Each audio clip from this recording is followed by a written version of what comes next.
Hold on, I gotta stop laughing. Deep in my heart, I think it deserves a 0. But the ending satisfied me so well, I'm gonna give it like a solid 4 out of 10.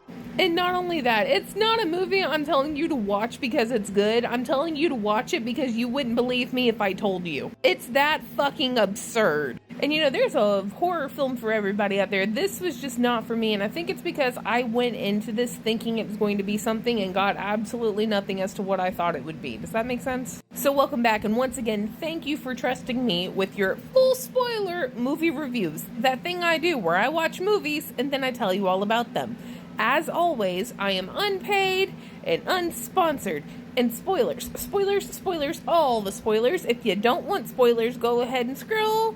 I won't be offended. Spoilers. Okay, here we go.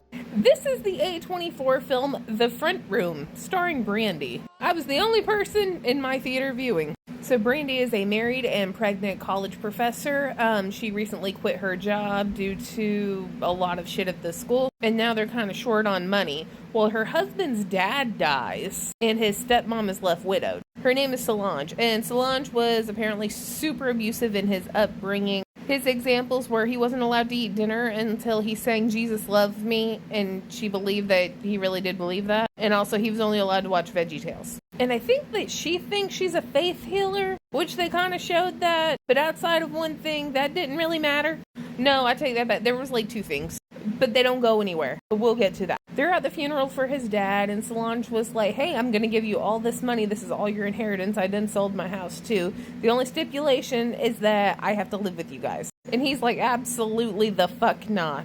And Brandy's like, well, that's a lot of fucking money, and we got a baby coming. Yeah, we can do it. She's just a little old lady. But upon moving in, the first thing Brandy finds in a box is her certificate for the Daughters of the Confederacy.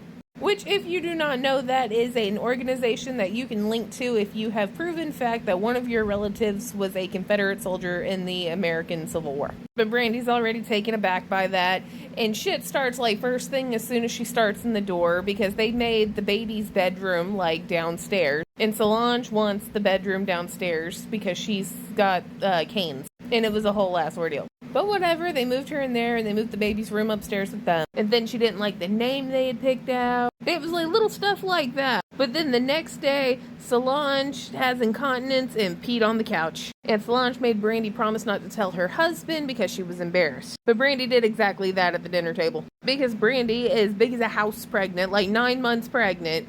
And she's having to take care of Solange now. And there's a whole lot of pee, poop, and fart jokes everywhere. Like, does poop make you throw up? Yeah, don't watch this. Or vomit? Does vomit make you hurl? Yeah, don't watch it. So poo mess after poo mess after poo mess. Brandy finally has the baby. When she gets home, all of her furniture has been replaced from shit from like the 1800s. Solange's like weird prayer group is in there, and they're trying to do faith healing, which apparently works because they like close up her C-section scar. And they have done something on this baby who only stops crying when they hold the sign of the cross and the fish over her. And the baby won't latch to eat. She's only taking a bottle, but Brandy's having like these postpartum dreams of Solange looking like the Virgin Mary and having 6 saggy titties and trying to breastfeed the baby. And then finally one day she comes downstairs and there is human shit smeared on all the doorways. All the doorways. There is poo.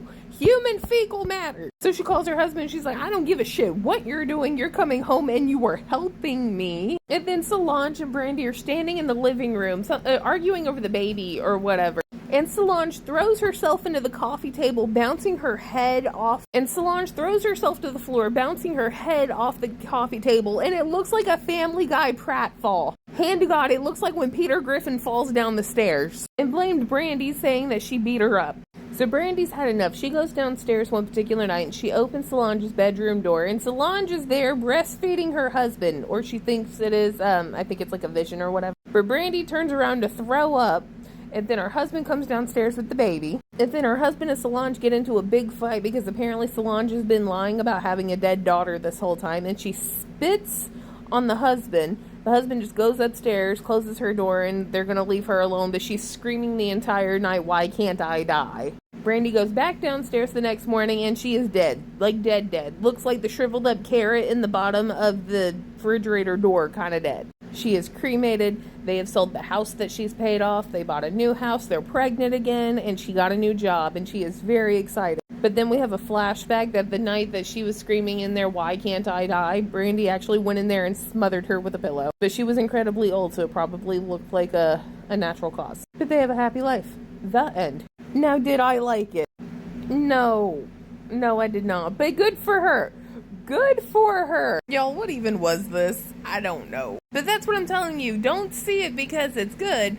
Wait till it's on streaming and watching it because it's absolutely bananas. I think I said I was going to give this like a 4 out of 10. It's certainly not the worst thing I've seen this year, but it's pretty damn close. Probably number 4 for me. And at least I had a good time. At least it had a fucking story and nothing was screaming at me the entire time. So it already gets more points than Cuckoo and or a Friend. So 4 out of 10. Okay, bye. Why won't you die?